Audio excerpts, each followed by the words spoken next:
दृष्टि को कोई हरकत न करते देख प्रिया ने काला कोबरा की ओर देखकर उससे विनती करते हुए कहा, ये दृष्टि नारंग है, नारंग ग्रुप की चीफ डायरेक्टर और उस परिवार की बेटी। अंगद हमारा दोस्त है, आप प्लीज उसे बख्श दीजिए। उसके लिए ना सही, नारंग परिवार के लिए तो कुछ इज्जत होगी ना आपके दिल में। प्लीज मैटर यही खत्म कर दीजिए। इज्जत? वो भी नारंग परिवार की। काला कोबरा ने मजाकिया मुस्कान के साथ कहा, तुम्हें अंगद खत्री से लड़ना है तो लड़ो, मेरी पत्नी को बीच में क्यों ला रहे हो? शिवम अचानक खड़ा हो गया और दृष्टि के सामने आ गया। ओ! काला कोबरा ने शिवम को चंचल भाव से देखा। तो तू है दिल्ली शहर का वो बदनाम घर जमाई शिवम गांधी। मुझे उम्मीद नहीं थी कि तेरी मेरे सामने मुंह खोलने की हिम्मत होगी। खैर, तेरे मुंह खोलने का किसी को कोई फर्क नहीं पड़ता तो मुझे क्या पड़ेगा। मुझे जो कहना था मैंने कह दिया। तुम मौत को गले लगा रहे हो। उसी वक्त शिवम गुस्से में आगे बढ़ चुका था। उसके घुटने काला कोबरा के पेट पर मजबूती से टिके हुए थे। अगले ही पल उसने हाथ उठाया और काला कोबरा का गला पकड़ लिया। एक ही पल में उसका चेहरा पीला पड़ गया और सांसें लगभग खत्म हो गई।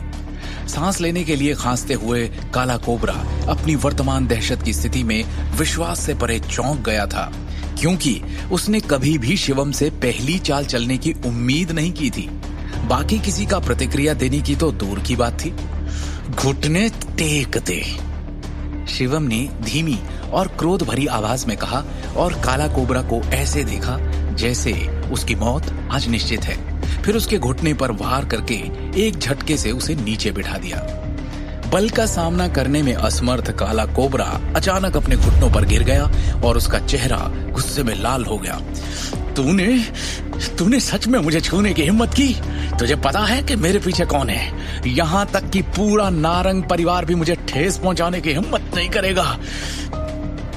कोबरा ने गुस्से में देखा और कहा, मैं गाजियाबाद के भाईजी जगनपुरी के खास आदमियों में से एक हूँ, जिसे इस शहर में अपनी संपत्तियों की देखभाल करने का काम सौंपा गया था।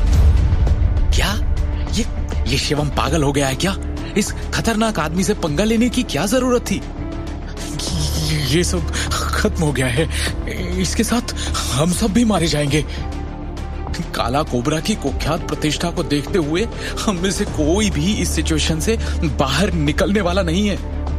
कमरे में मौजूद सभी लोगों के चेहरे पर अविश्वास के भाव थे। सभी लोग डर गए थे, क्योंकि उनका मानना था कि काला कोबरा शिवम का गुस्सा अब उन पर भी निकालेगा।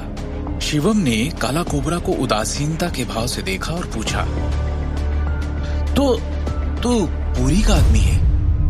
पूरी नहीं भाईजी, गाजियाबाद के कुख्यात जगनपुरी भाईजी के आदमी में से एक हूं मैं। इस शहर में शायद ही कोई ऐसा आदमी होगा जिसने भाईजी का नाम जिंदगी में कभी ना सुना हो, है ना? काला कोबरा ने शिवम को धमकी देते हुए एक नजर सबकी ओर दौड़ाई और फिर शिवम को घूरते हुए कहा, अच्छा होगा अब तू मेरे आगे घुटने टेक कर मुझसे माफी मांग ले। क्या पता तुझे जिंदगी की भीख मिल जाए, वरना मेरे ये आदमी काफी होंगे तेरी लाश उठा के ठिकाने लगाने के लिए। उसने अपने आदमियों की तरफ इशारा करके शिवम को देखते हुए कहा, पर अचानक शिवम का हाथ उठा और एक करारा थप्पड़ आकर सीधा काला कोबरा के थोबड़े पर लगा। हिम्मत है तो आगे बढ़कर दिखाओ सारे।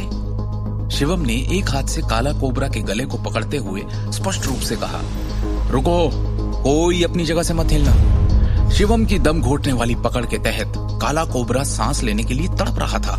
जैसे जैसे समय बीतता गया उसका चेहरा लाल होता गया। ए शिवम गांधी, तेरी समझ में आ भी रहा है कि तू क्या कर रहा है? तुझे लगता है कि तू हम सब से लड़ लेगा? मैंने भाई जी को फोन कर दिया है, आने दे उनको। गारंटी देता हूं कि तब नारंग परिवार का बाप अमिताभ नारंग भी तुझे नहीं बचा पाएगा। काला कोबरा के चचेरे भाई ने चीख कर धमकी दी। यह क्या, तुम सभी में से कोई भी इस जगह से बाहर निकलने के बारे में सोच भी नहीं पाएगा। इन्होंने भाई जी को फोन करके बुलाया है। इस शिवम के साथ आज हम भी नहीं बचेंगे। शिवम, तुम अपने लिए जितने चाहे उतनी परेशानी पैदा कर सकते हो, लेकिन हमें अपने साथ मत खींचो। कमरे में दृष्टि के सहपाठी भाई जी के नाम का उल्लेख करने से घबरा गए। बचने का कोई और तरीका न दिखने पर वो केवल शिवम को अपने साथ घसीटने के लिए दोषी ठहरा सकते थे। आगे की कहानी जानने के लिए देखिए अगला एपिसोड सिर्फ पॉकेट एफएम के यूट्यूब चैनल पर, और शिवम द हिडन वॉरियर के सारे एपिसोड्स को सुनने के लिए डिस्क्रिप्शन में दी लिंक से डाउनलोड करें पॉकेट एफएम ऐप।